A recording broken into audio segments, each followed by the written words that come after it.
The arrival of the Greeks, founders of Marseilles in the Rhone Delta in the 6th century BC, gave birth to Arles.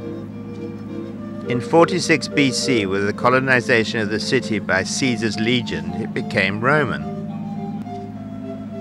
The city became prosperous, and at its height it became the capital, both political and religious, of what was left of Roman Gaul.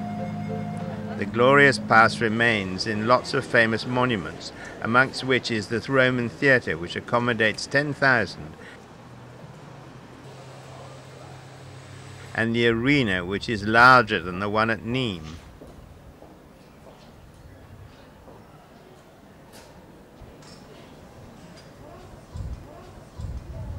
The Romantic period gave us the church of Saint-Trophime, jewel of Romanesque art, which dates from the 12th century. The arch over the door portrays the Last Supper. In the center is the throne of Christ, surrounded by the apostles. A multitude of characters and scenes make up the religious story and uses up every available space. On either sides of the door are separate pillars, holding at the feet of the saint the likeness of Saint Trophime in his episcopal costume.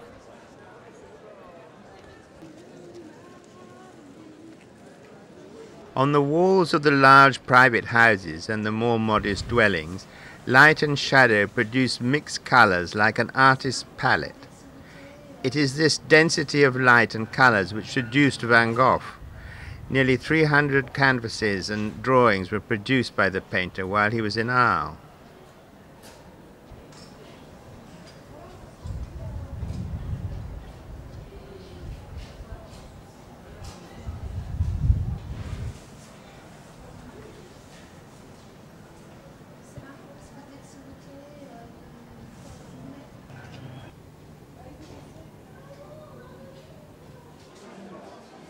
When you look up, you see another world of roofs. Lands and masts live amongst a host of saints.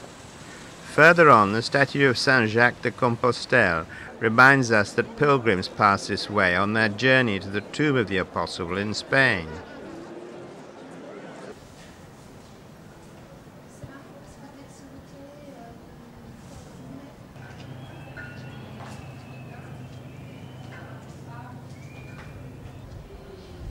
Arles, convivial and warm, exuberant and spontaneous, lives in the streets, in the squares, in groups, with friends.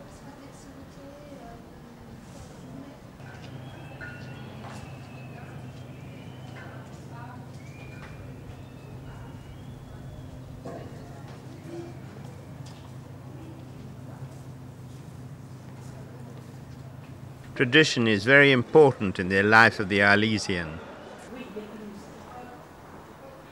Nicole Niel, Arlesian to the core, female sculptor and professor of design, is also a defender and expert of the Provençal tradition. That has completely disappeared in their hairstyle, the two headbands which cross at the back. Today the girls do their own hair and completely hide this part. They forget that it ought to be seen, that it appears between the two headbands.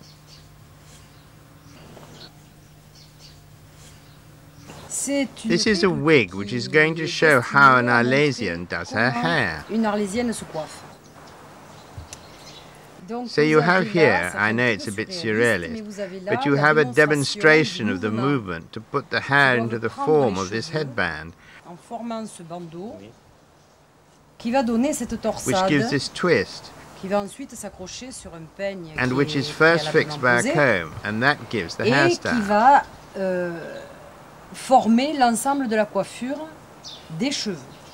After, to be sure, there's a further stage for the construction of the hairstyle.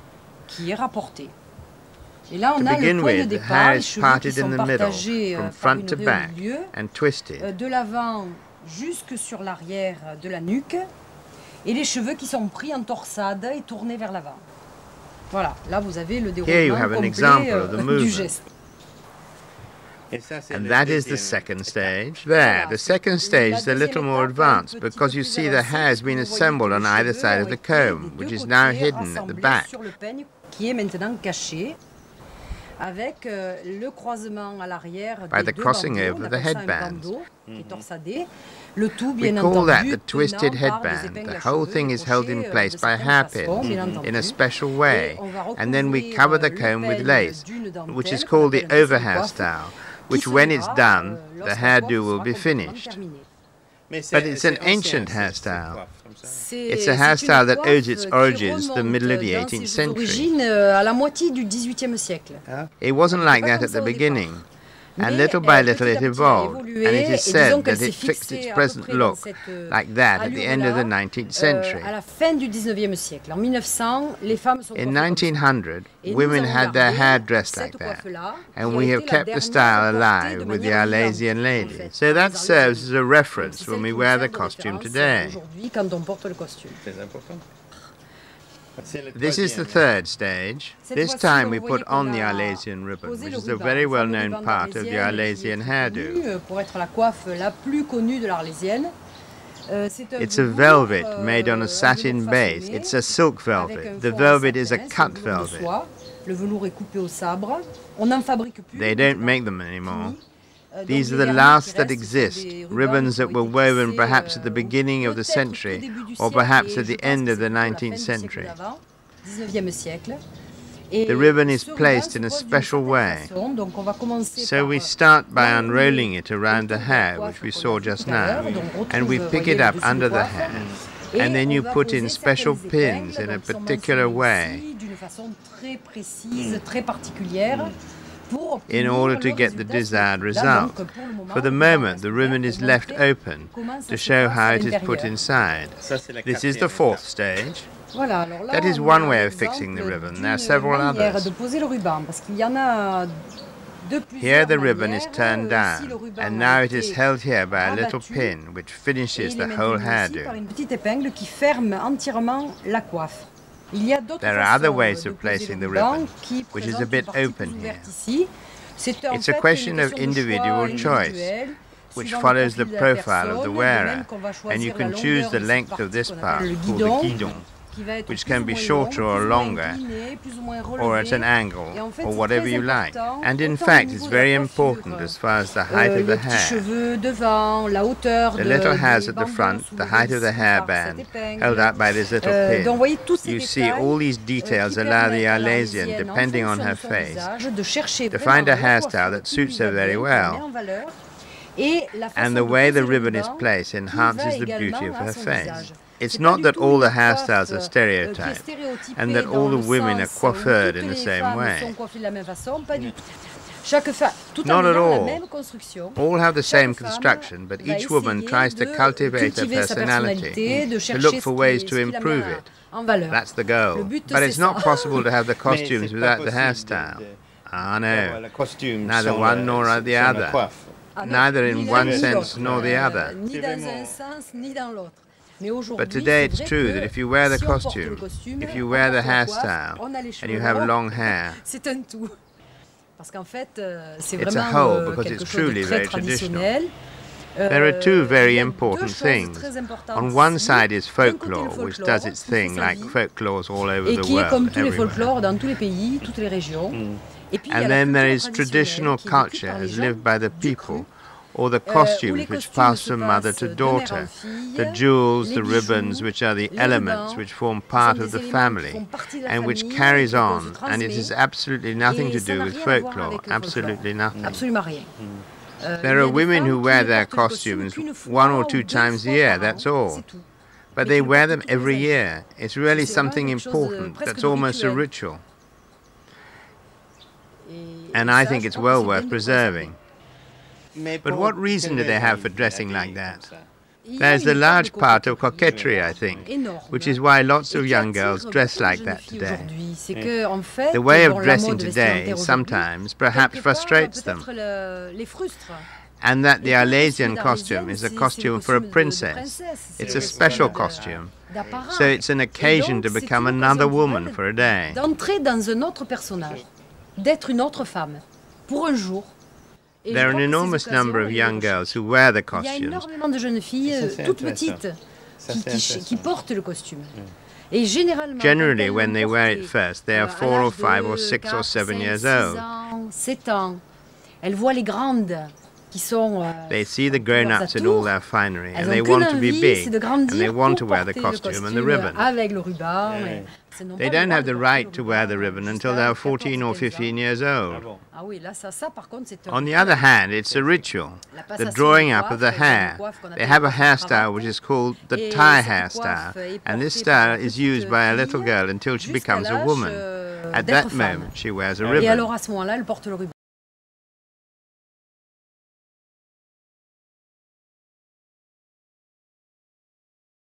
On the ladder of life. Dans l'échelle de la vie. And then there is the third style, which exists and is seldom worn in the history of costume, and that's the marriage costume. This is completely in lace, which is made specially for the day of the religious ceremony. It is a costume we've seen worn by the Queen of Arles on the day of her enthronement. She wears the marriage costume. Aujourd'hui porté par la reine d'Arles. Le jour, en tout cas, de son intronisation, elle porte ce costume de mariée. Now we're going to place this first bit, which is called the plastron, qu'on appelle le plastron, and which is held in by pins at the top. This piece ends in a tail, a point. I'm pricking you on purpose.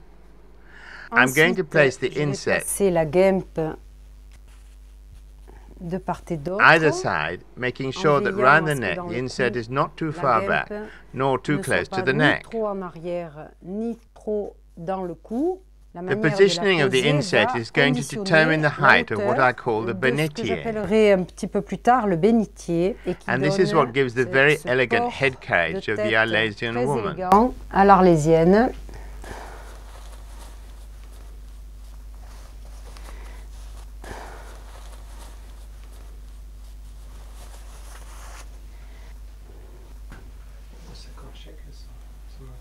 The gauze scarf forms the bénitier. Pour former le bénitier.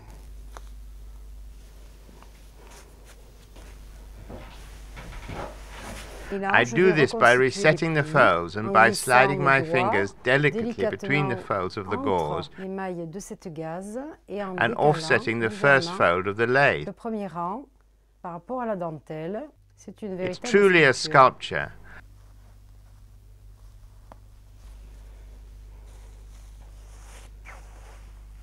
I slide the two ends that I've left under the bib sous le plastron pour former to make what we call the lise-estomac. This part gives something very taut. Donne quelque chose de très tendu ici, bien well gonflé, inflated, which was fashionable at the beginning of the 20th century. Cette mode de this Parisian fashion where one had a false bottom made by a petticoat and the folds of the skirt, et les plis de la jupe et la gaze qui and the gauze which gives the S shape. Donc it follows the Parisian fashion. Parisienne. La the cape.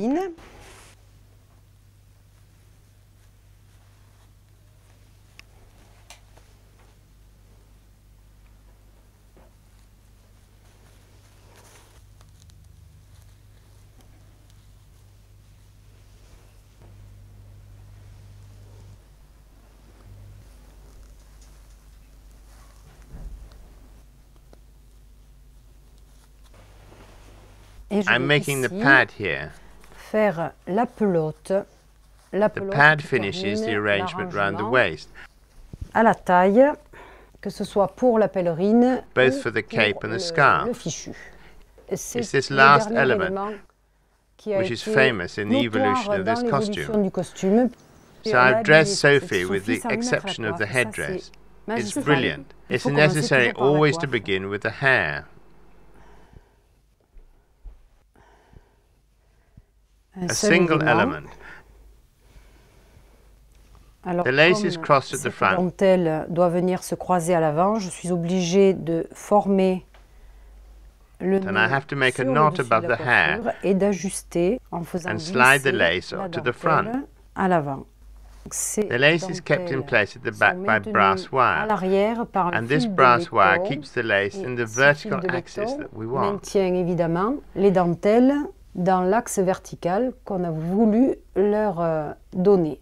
C'est une coiffe exceptionnelle hairstyle for qui est special portée les jours exceptionnels aussi. It's truly in our genes, I think, the notion of wearing this costume.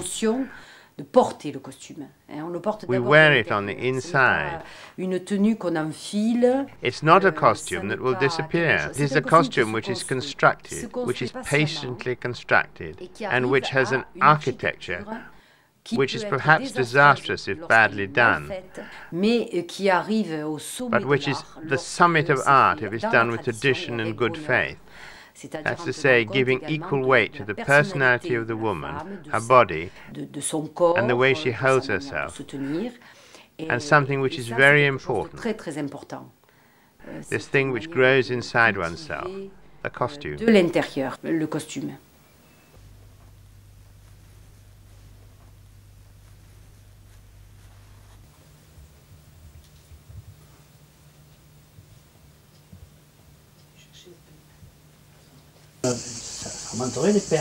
Everything that's waste falls in here. It is sorted, melted down and passed through acid, and then the metal is recycled.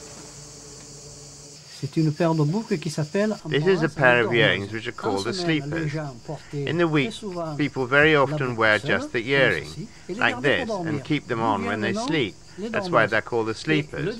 And on Sundays or special days, they put on the pendant on the bottom. That makes the earrings much more sophisticated and much more imposing.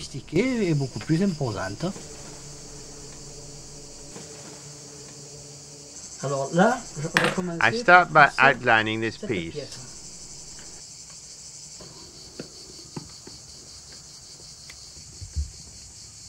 There, I've outlined it, and now I'll cut it out. Here is a jeweler's saw. You always have to grease the saw a bit. The old boys used to eat licorice and grease their saws like that. I use saliva, and that works extremely well. There you are, I'm going to cut. Now I'm going to make the bit at the top. Then we crimp on an end of wire which has to go quite flat. With us, there's nothing but the eye for measuring. Everything is done by eye. Once it's been set up, I divide into 6.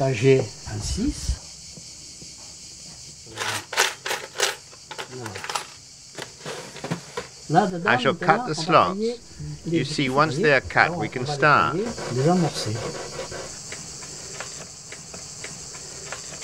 I started in 1944. We still had a globe in which we put a candle, like the embroiderers, which gave us a luminous halo. We're going to braid.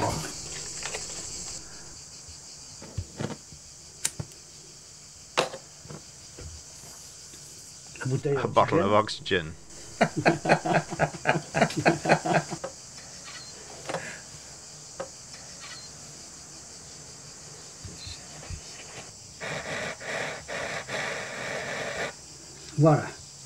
There we have a rough setting, that's to say what's on top. And now we must plate it with gold, because all Provençal jewels are plated in gold on the back, so they don't stain the neck. There.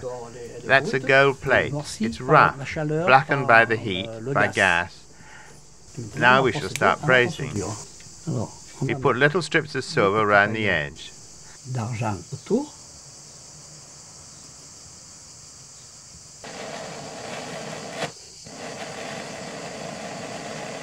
There the design is brazed, and it's brazed all round. For silver we use big saws. For gold, which is very fine, we use very fine saws.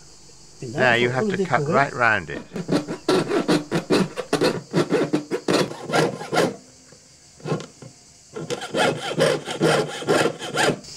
The thumb is indispensable for us. It serves as a guide. It's for that reason you'll always see jewellers with nails that are a bit worn down, because sometimes when you can't file somewhere, you use your nail.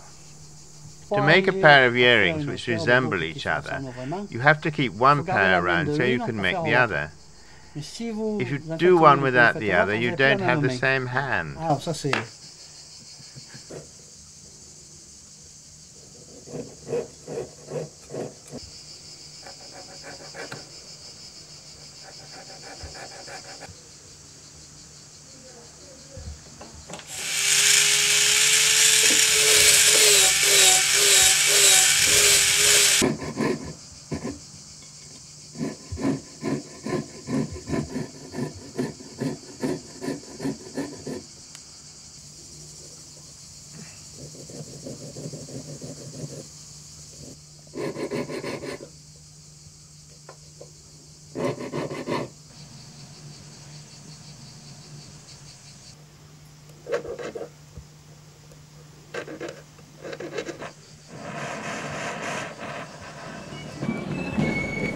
The costume festival is based on the oranges of the Barging festival, created in 1903 on the initiative of Frederick Mistral. On this day, as in the past, all the young women are invited to choose a ribbon and a dress as a symbol of their passage from childhood to adulthood. And so, thanks to Mistral, wearing the costumes become an event and an honor.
The procession finishes in the Roman theatre. The costume festival ends. It's also there every 3 years that the Queen of Arles is crowned. They become ambassadresses of the regional culture and tradition. Beforehand, they have to prove their knowledge of history, literature, architecture, art, costume, and the Provençal language. In a word, they touch everything that makes Provence.